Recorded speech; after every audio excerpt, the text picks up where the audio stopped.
First off, I sent you the trailer, right? Did I send it to you? The trailer for homeless Hatchet Hitchhiker. No, you I said we didn't. were going to mention him. You were talking Oh, about Kai the Hitchhiker from 2013. yeah. I'm sending you Oh, the trailer for it. I did not know this guy existed, let alone went like super viral 10 years ago until like I saw an article on it yesterday. So I've all So you know is you saw this article because of the show that's on yeah, the a Netflix documentary, right? Rob. I just sent you the trailer. Let's Okay. pop this trailer up for let's so this is what I would like to do because I have a lot of commentary on things like this. So this is a documentary about this kid from 2013. I never heard this story before. I didn't know anything about it. And then I'm driving home from work yesterday and I need something to listen to on my way home from Staten Island. And I see this and I'm like, all right, I'll throw this on, throw the trailer on.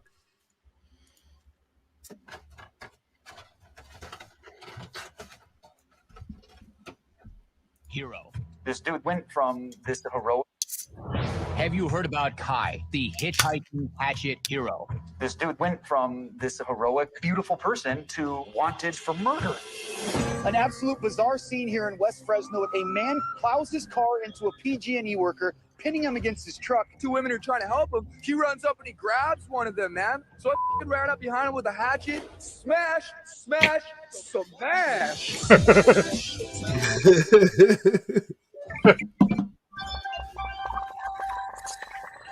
Everyone around the world wanted a piece of this kid. How do you know this guy? The internet, man. Is that really you? How did it make you feel, though, being this viral sensation? I'm not a virus. I'm a sensation. I'm Kai. Most people that are heroes are not homeless people. There was something funny about him and kind of cute and sweet and innocent. He has such an endearing quality, that so much charisma. Before I say anything else, I want to say no matter what, you deserve respect. Even if you make mistakes, you're worthwhile. This is where he got everybody. Hit pause real quick because I'm worried we're going to get a copyright strike too. So this is where the kid gets everybody when he throws that comment out. He says, no matter who you are, it's like, no matter what you look like, no matter how big you are, you're worthwhile. And so everybody sees that and they're like, oh, he's amazing. He's a hippie. Dude, this kid he goes on Jimmy Kimmel. They're trying to get a reality show with this kid. So the reality show producers, they go and pick this kid up and they're trying to get him to Kimmel. They bring him to Hollywood and the kid is just out in front of the hotel they're staying in and he starts urinating on the Hollywood Walk of Fame. Like out in the open. Dude, you got to realize this kid's homeless, finally right? Someone who does what they all deserve. Well, that's true too, actually. Finally someone takes a piss all over him. Dude, listen, the thing is, you have to realize what homeless people are. Look, I work in the city every day. Nobody is homeless because there's no such thing as like, the guy's down on his luck. He lost his job and he's living on the streets. Not long term, anyways, no. That's never the case. Everybody that's living on the streets is living on the streets by choice.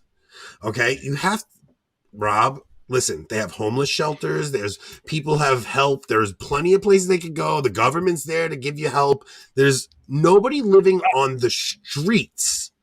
I'm talking on the streets. You know, listen to me.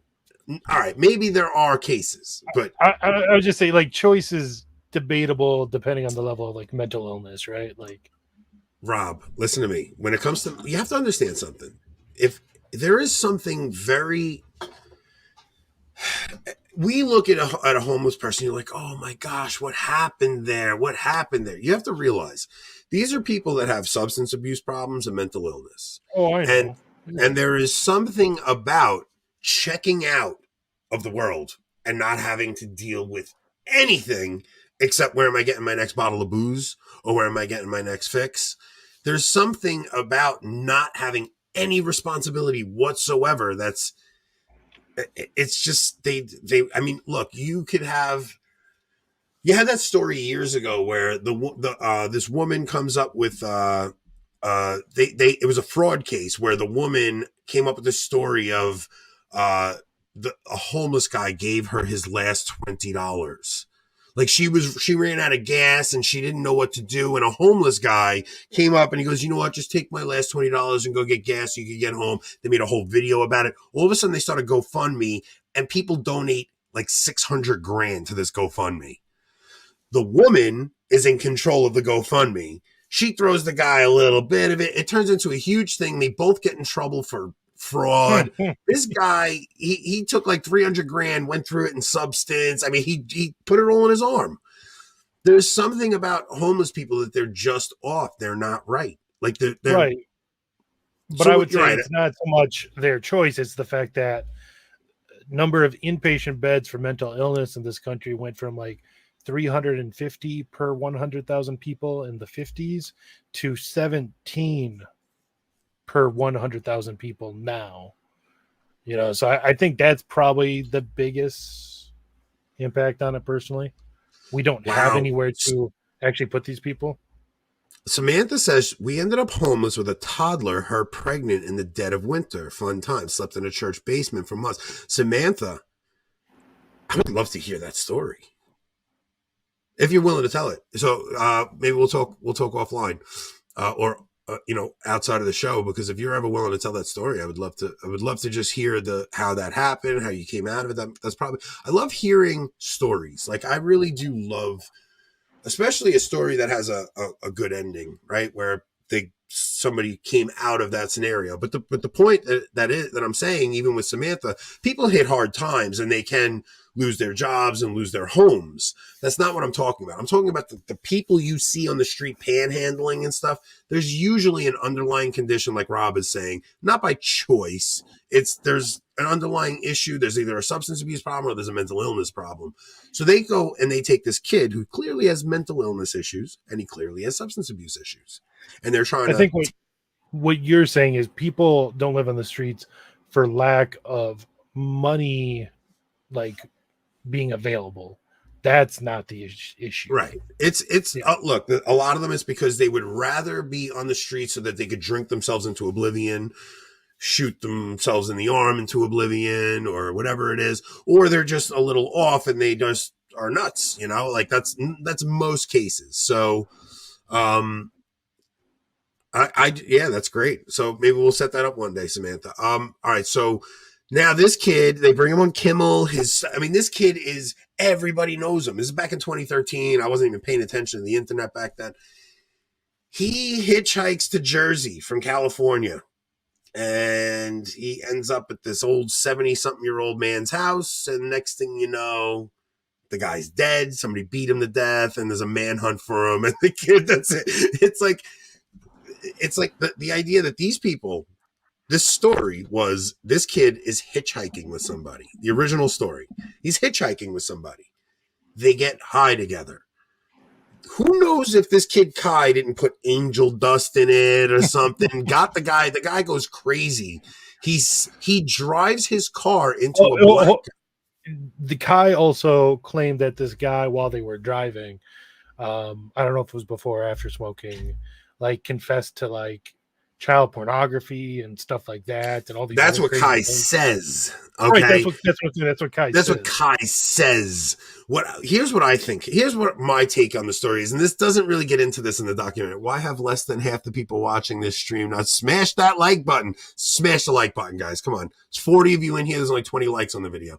So, this kid, I'm going to tell you what I think happened. I think he's in the car. He gives this guy laced pot. The guy thinks he's smoking a joint with Kai, and I think he gets angel dust or something in there. The guy goes nuts. He goes really nuts. He crashes the car into a black guy, and he pins him between a street light, a street pole, like a telephone pole, and the car. Then he gets out of the car and he starts telling everybody he's Jesus and that he's come to rid the planet of a particular race of people. And he grabs a woman and he's about to hurt her. This kid Kai gets out, and his instinct isn't to separate them. His instinct is to bludgeon him out of his bag. He bludgeons him with a hatchet. As he says, smash, smash, smash, smash, smash, smash. Now, everyone, he's a hero. He's a psychopath. This kid's a total psychopath. Now, as you watch the documentary, I'm sorry, there's so many spoiler alerts here, guys. I hope you weren't planning on watching it. It's still worth watching it, even despite me telling this story. As the documentary goes on, you start seeing some of the behind the scenes footage of that original interview. So the original interview is 2 minutes. It goes up online, right? The news reporter. Then he starts showing some of the longer versions of that interview. Dude, the parts that don't make TV and they don't make the internet. So Kai just wanted a chance to murder someone. Yeah, probably. So the kid starts telling him, he goes, yeah, man, I'm just all about peace and love. And like, I just want to surf the waves. And like, you just got to chill. But this one time when I was like 13, like this guy, I wake up and like, he pulled my pants down and he was like, I don't want to say it because I don't want to get shit. The guy was assaulting him. And he's like, I just turned around and I just like punched him in the face until like, I beat the guy. I'm like, but like starts telling all these horrific stories. It's like, why did nobody see this was an explosion waiting? Totally Anthony Abate that interview. Yes, 100%. Dude, let me just tell you something. At work, if like a driver gets, all right, so I work with 4 of my brothers. It's me and 4 of my brothers, and all of us are like either foremen or supers at the company. And if a driver gets like that folks, is called nepotism. Yes, it is 100%. The Italians have always been great at it. Listen to me. I'll never deny that. I have the position I have because my uncle owns the company. I don't know what to tell you guys. So there's actually a phrase at work where like if one of the drivers could have had a nice day, like he should have been done at 2:00, but he gets like screwed over and has to go help another crew and he winds up getting done at 7:00, they'll say to them, you got a bodied. Because we're notorious for throwing something at somebody at the end of the day to just ruin their whole day. Anthony's drinking closer. No, I am drinking toasted lager. I am drinking Blue Point toasted lager. I think way more like manly than what you usually drink.